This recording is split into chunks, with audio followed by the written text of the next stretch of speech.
ایسی جب اللہ جنت کو بیان کرتا ہے تو کمال کر دیتا ہے. وَلِمَنْ خَافَ مَقَامَ رَبِّهِ جَنَّتَانِ کیسی ہے؟ ذَوَاتَا أَفْنَانٍ اور کیا ہے؟ عَيْنَانِ تَجْرِيَانِ اور کیا ہے؟ مِنْ كُلِّ فَاكِهَةٍ زَوْجَانِ اور کیا ہے؟ مُتَّكِئِينَ عَلَى فُرُشٍ وَطَائِنُهَا مِنْ إِسْتَبْرَقٍ وَجَنَى الْجَنَّتَيْنِ دَانٍ اور کیا ہے؟ فِيهِنَّ قَاصِرَاتُ الطَّرْفِ لَمْ يَطْمِثْهُنَّ إِنسٌ قَبْلَهُمْ وَلَا جَانٌ نیچے والی جنت کیسی ہے؟ وَمِنْ دُونِهِمَا جنتان وہ کیسی ہے؟ مدہامتان اوپر والی کیسی ہے؟ ذواتا افنان یہ تعبیر بڑی طاقتور ہے. مدہامتان یہ اس کے مقابلے میں بڑی کمزور ہے. اوپر میں نیچے والی میں کیا ہے؟ عینان نضاختان اوپر والی میں کیا ہے؟ عینان تجریان بہتے چشموں کا حسن زیادہ ہوتا ہے اور ایک ہی جگہ فوارہ مارنے والے چشمے کا حسن اس سے ذرا ماتھا اور مدھم ہوتا ہے. تو نیچے والی جنت میں فوارہ ہے اور اوپر والی جنت میں ماء شلال ہے بہتا ہوا پانی ہے اٹکیلیاں لیتا ہوا بل کھاتا ہوا جیسے ندی اور نالے اپنا حسن پیش کرتے ہیں ایسے جنت الفردوس میں عینان تجریان ہے. نیچے والی جنت میں کیا ہے؟ فاکہۃ و نخل و رمان اللہ نے گن کے بتایا. ایک تو وہاں پھل ہیں ایک وہاں کھجور ہے ایک وہاں انار ہے. جہاں چھوٹی دکان ہو تو سودا گنا ہوتا ہے اور جو بڑے ڈپارٹمنٹل سٹور ہوتے ہیں تو وہاں لکھا ہوتا ہے ہر شے ملتی ہے ہر شے دستیاب ہے. اندر جاؤ اور سارے مہینے کا سال کا سامان اٹھا کے لے آؤ. اللہ جنت الفردوس کے بارے میں فرماتا ہے فیہما من کل فاکہۃ زوجان گن کے نہیں بتایا من کل فاکہۃ زوجان. نیچے والے کے لیے بتاتا ہے فاکہۃ و نخل و رمان اوپر والے کے لیے من کل فاکہۃ زوجان. نیچے والی جنت کے لیے کہتا ہے متکئین علی رفرف خضر وعبقری حصان سبز رنگ کے قالینوں پر بیٹھے ہوئے ہیں. ان کے اوپر جیسے یہ اوپر پرنٹ بنا ہوا ہے سرخلیجی رنگ کا تو اللہ تعالیٰ کہہ رہا ہے جنت والے سبز رنگ کے قالینوں پر بیٹھے ہوئے ہوں گے. اور جنت الفردوس والوں کے بارے میں فرماتا ہے متکئین علی فرش بطائنها من استبرق یہ ہے جانماز کا ظاہر اور یہ ہے اس کا باطن. سمجھ دیکھ رہے ہیں نا بچوں یہ باطن میں تو کوئی حسن کوئی نہیں نا خالی دھاگے ہیں نا اور ادھر سارا پرنٹ ہے ساری خوبصورتی ہے. کڑھائی جتنی ہوتی ہے وہ کرسے کے اوپر ہوتی ہے بنیان پر تو کوئی کڑھائی نہیں کرتا سر دکھائے گا کیسے چولا چاہتے تو وہ دکھانے کے لیے یہاں ہوتی ہے کڑھائی یہاں. تو میں اس کے صدقے قربان جاؤں وہ کہتا ہے یہ قالین جو بچھے ہوں گے نا جنت الفردوس میں اس کا اوپر میں تمہیں نہیں بتاتا وہ تمہاری سمجھ میں نہیں آئے گا. تم اس کا نچلا اٹھا کے دیکھنا بطائنها نیچے دیکھنا تو تمہاری آنکھیں ختم ہو جائیں. میں نے ایسا حسین بنایا ہے من استبرق جس کا باطن میں نے اتنا خوبصورت بنایا ہے جو نیچے ہوگا تو اس کا جس پر تم بیٹھے ہوگے وہ کیسا حسین ہوگا. بطائنها یہ بطانی مسلح نیچے بچ جاتا ہے نا تو اس کا یہ نیچے والا حصہ ایسے اسپاٹ ہوتا ہے اس کو اشارہ آتا ہے اور اوپر اس کے پرنٹ ہوتا ہے. تو نیچے والی جنت کو اللہ تعالیٰ فرماتا ہے متکئین علی رفرف خضر اوپر سبز رنگ کے قالین. اور جنت الفردوس کو کہتا ہے قالین نیچے سے اٹھا کے دیکھنا ایسا حسن و جمال ہوگا جیسے چمکتا ہوا ستارہ جیسے چمکتا ہوا سورج. تو اس کا اوپر میں نے کیسا بنایا ہوگا یہ تم سوچ بھی نہیں سکتے. پھر نیچے والی جنت کے بارے میں اللہ تعالیٰ اوپر والی جنت کے بارے میں کہتا ہے فیہن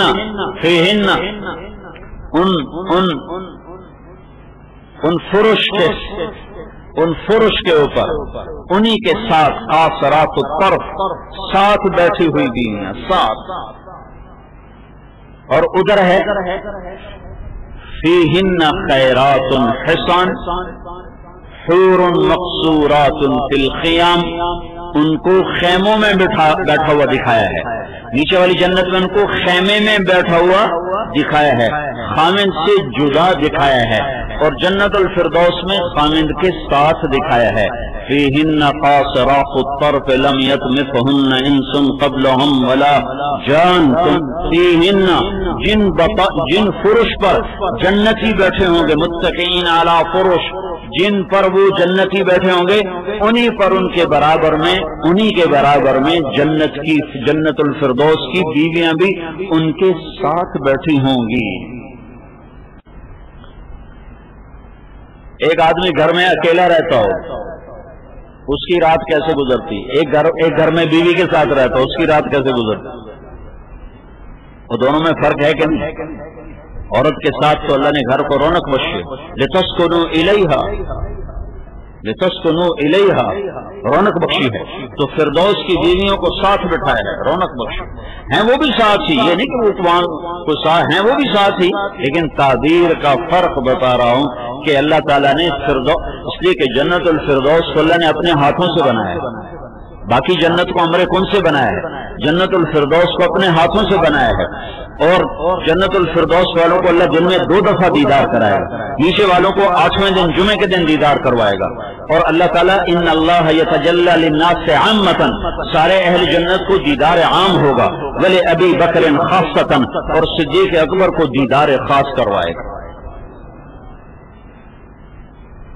تو فردوس کو اللہ تعالیٰ اور طرح بیان کرے، اور لڑکیوں کو بیان کرتا چلا جائے قواعب اترابا، سبحان اللہ، یہ صوفی صاحب تو ترجمہ ہی نہیں کریں گے، کہیں گے شرم آتی۔